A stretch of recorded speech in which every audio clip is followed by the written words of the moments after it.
रात के 2 बजे थे। भारत के एक छोटे से गांव में रहने वाला अर्जुन, जो एक फौजी था, अपनी पोस्ट पर खड़ा था। सामने बर्फ से ढकी पहाड़ियां और उन्हीं के पार पाकिस्तान। उसकी आंखों में नींद नहीं थी, सिर्फ जिम्मेदारी थी। उसी समय सरहद के उस पार पाकिस्तान में एक जवान हसन भी उसी तरह अपनी पोस्ट पर खड़ा था। दोनों दुश्मन थे, लेकिन दोनों की कहानी एक जैसी थी। सीन तनाव की शुरुआत। कुछ दिनों से दोनों देशों के बीच तनाव बढ़ गया था। खबरें आ रही थीं कि एक बड़ा हमला होने वाला है। कमांडर अर्जुन से कहता है, अगर आदेश मिला तो हमें दुश्मन के ठिकानों को पूरी तरह खत्म करना होगा। अर्जुन चुप रहता है। उसे पता था इसका मतलब सिर्फ सेना नहीं, शहर भी खत्म हो सकते हैं। उसी समय पाकिस्तान में हसन को भी वही आदेश मिलता है।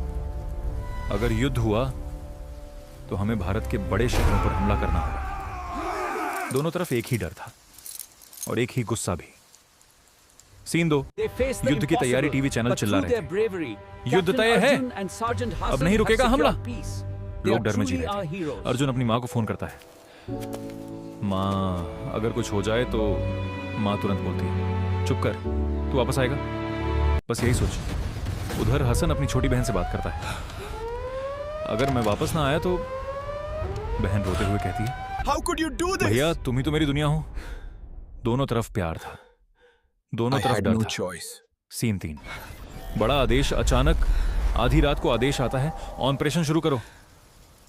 मिसाइल सिस्टम एक्टिव हो जाते हैं। अर्जुन की उंगली बटन पर थी।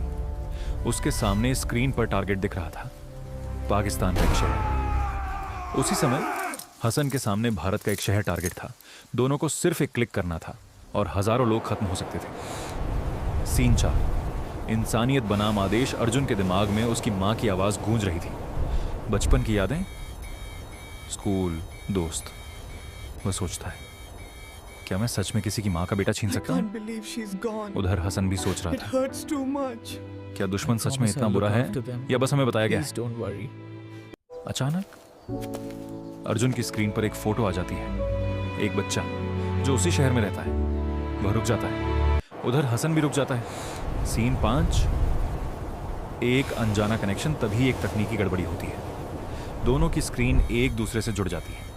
अर्जुन और हसन पहली बार एक दूसरे को देखते हैं। कुछ सेकंड के लिए सब शांत हो जाता है। अर्जुन धीरे से कहता है, तुम भी मजबूर हो ना? हसन जवाब देता है, हाँ, जैसे तुम। दोनों की आंखों में आंसू थे। सीन 6। सबसे बड़ा फैसला। कमांडर चिल्ला रहे थे, फायर करो अभी। लेकिन दोनों ने बटन नहीं दबाया। अर्जुन कहता है, अगर हम नहीं रोकेंगे तो कौन रोकेगा? हसन सिर हिलाता है। दोनों एक साथ सिस्टम बंद कर देते हैं। सीन 7। परिणाम, दोनों देशों में हड़कंप मच जाता है। किसने रोका हमला? जांच शुरू होती है। अर्जुन और हसन को गिरफ्तार कर लिया जाता है। उन्हें गद्दार कहा जाता है। सीन 8। सच्चाई सामने आती है। कुछ दिनों बाद मीडिया को पूरी सच्चाई पता चलती है। लोग देख रहे थे, 2 दुश्मन सैनिकों ने हजारों जिंदगियां बचा लीं। धीरे धीरे माहौल बदलने लगा। लोग सवाल पूछने लगे, क्या सच में युद्ध ही समाधान है? सीन 9। एक नई शुरुआत। कुछ महीनों बाद दोनों देशों के बीच बातचीत शुरू होती है। तनाव कम होने लगता है। अर्जुन और हसन को सजा नहीं, सम्मान मिलता है। अंतिम सीन। एक दिन सरहद पर एक कार्यक्रम होता है। अर्जुन और हसन पहली बार आमने सामने मिलते हैं। दोनों मुस्कुराते हैं। अर्जुन कहता है, हम दुश्मन नहीं थे, बस हमें ऐसा बना दिया गया था। हसन जवाब देता है, और हमने वो कहानी बदल दी। दोनों हाथ मिलाते हैं।